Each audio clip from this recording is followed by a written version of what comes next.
अध्याय 2 सांख्य योग। श्लोक 38।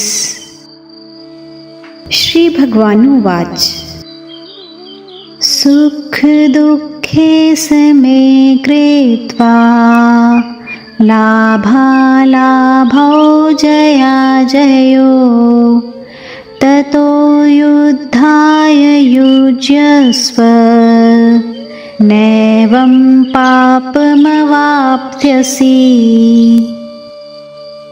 अर्जुन को ये आशंका थी कि युद्ध में रिश्तेदारों को मारने से हमें पाप लग जाएगा, पर भगवान यहाँ कहते हैं कि पाप का हेतु युद्ध नहीं है बल्कि अपनी कामना है।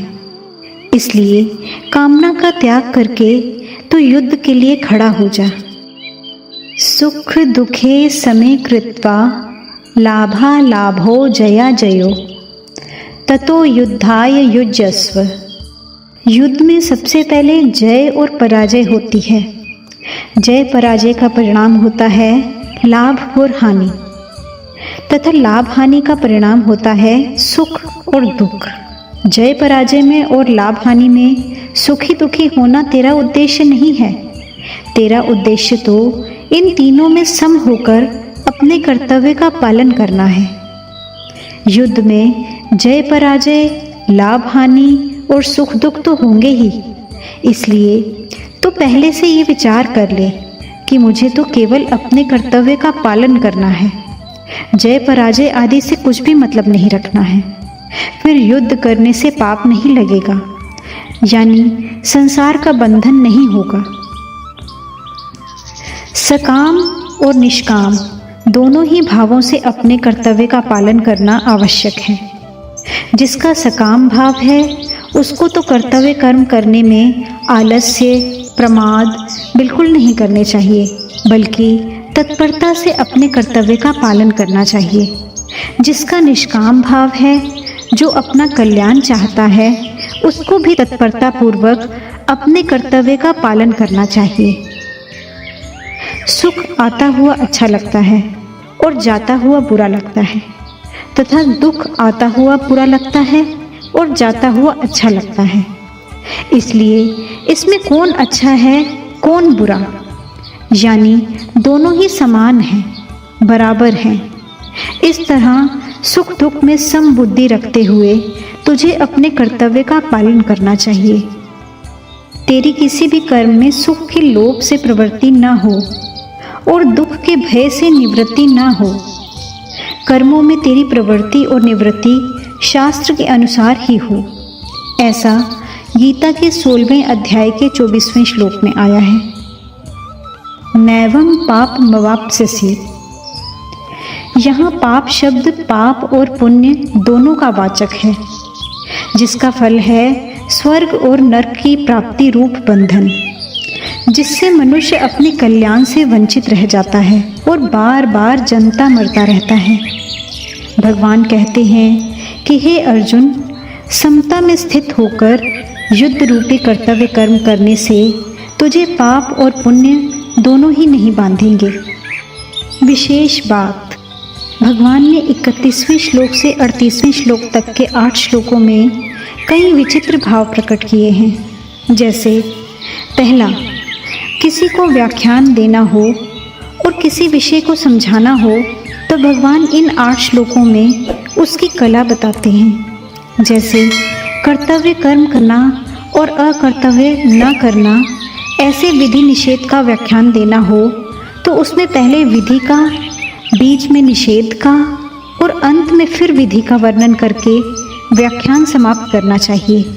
भगवान ने भी यहाँ पहले 31वें 32वें 2 श्लोकों में कर्तव्य कर्म करने से लाभ का वर्णन किया, फिर बीच में 33वें से 36वें तक के 4 श्लोकों में कर्तव्य कर्म ना करने से हानि का वर्णन किया, और अंत में 37वें 38वें 2 श्लोकों में कर्तव्य कर्म करने से लाभ का वर्णन करके कर्तव्य कर्म करने की आज्ञा दी।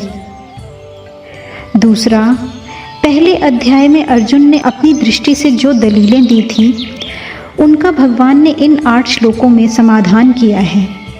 जैसे अर्जुन कहते हैं, मैं युद्ध करने में कल्याण नहीं देखता हूँ।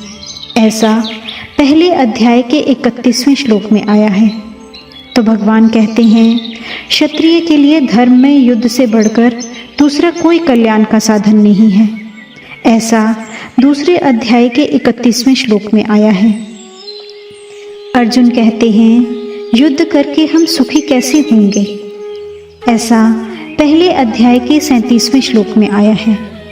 तो भगवान कहते हैं, जिन क्षत्रियों को ऐसा युद्ध मिल जाता है वे ही क्षत्रिय सुखी हैं। ऐसा दूसरे अध्याय के 32वें श्लोक में आया है। अर्जुन कहते हैं, युद्ध के परिणाम में नरक की प्राप्ति होगी। ऐसा पहले अध्याय के 44वें श्लोक में आया है। तो भगवान कहते हैं, युद्ध करने से स्वर्ग की प्राप्ति होगी। ऐसा दूसरे अध्याय के 32वें और 37वें श्लोक में आया है। अर्जुन कहते हैं, युद्ध करने से पाप लगेगा। ऐसा पहले अध्याय के 36वें श्लोक में आया है। तो भगवान कहते हैं, युद्ध ना करने से पाप लगेगा। ऐसा दूसरे अध्याय के 33वें श्लोक में आया है। अर्जुन कहते हैं, युद्ध करने से परिणाम में धर्म का नाश होगा। ऐसा पहले अध्याय के 40वें श्लोक में आया है। तो भगवान कहते हैं, युद्ध ना करने से धर्म का नाश होगा। ऐसा दूसरे अध्याय के 33वें श्लोक में आया है।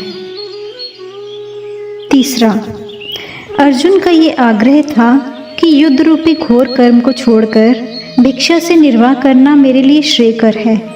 ऐसा दूसरे अध्याय के 5वें श्लोक में आया है। तो उनको भगवान ने युद्ध करने की आज्ञा दी। ऐसा दूसरे अध्याय के 38वें श्लोक में आया है। और उद्धव जी के मन में भगवान के साथ रहने की इच्छा थी, तो उनको भगवान ने उत्तराखंड में जाकर तप करने की आज्ञा दी। ऐसा श्रीमद् भागवतम के 11वें स्कंद के 29वें अध्याय के 41वें श्लोक में आया है। इसका तात्पर्य ये हुआ कि अपने मन का आग्रह छोड़े बिना कल्याण नहीं होता।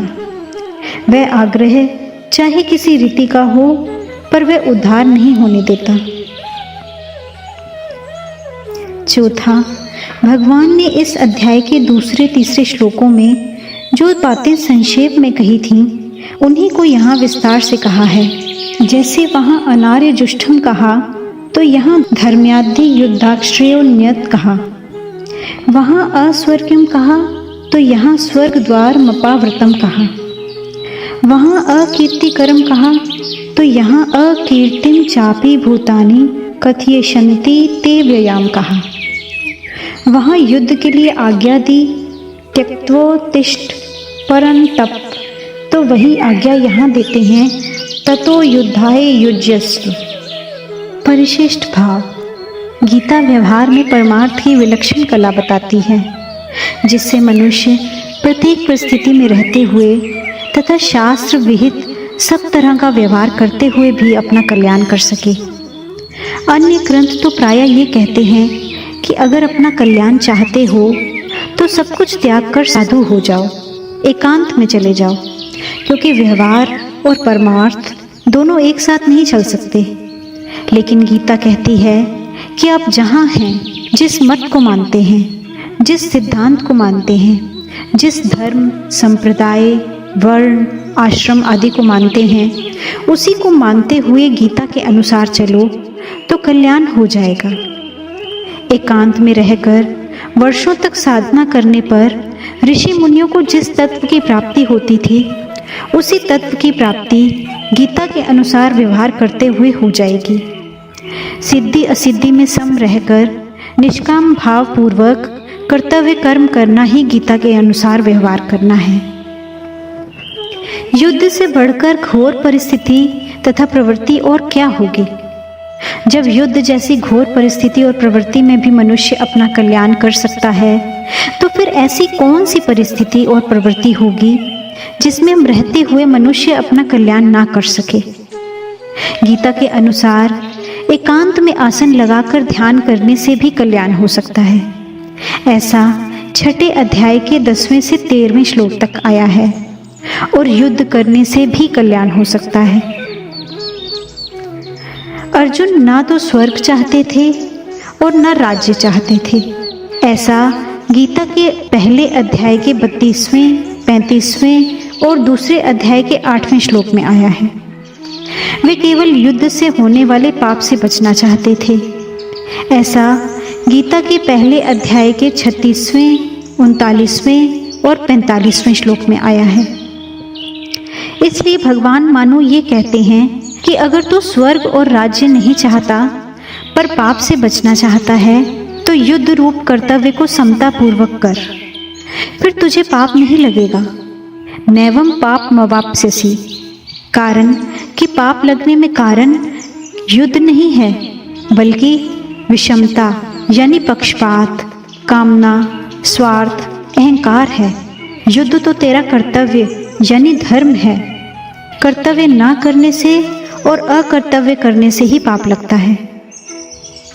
पहले के श्लोक में भगवान ने अर्जुन से मानो ये कहा कि अगर तू राज्य तथा स्वर्ग की प्राप्ति चाहे तो भी तेरे लिए कर्तव्य का पालन करना ही उचित है।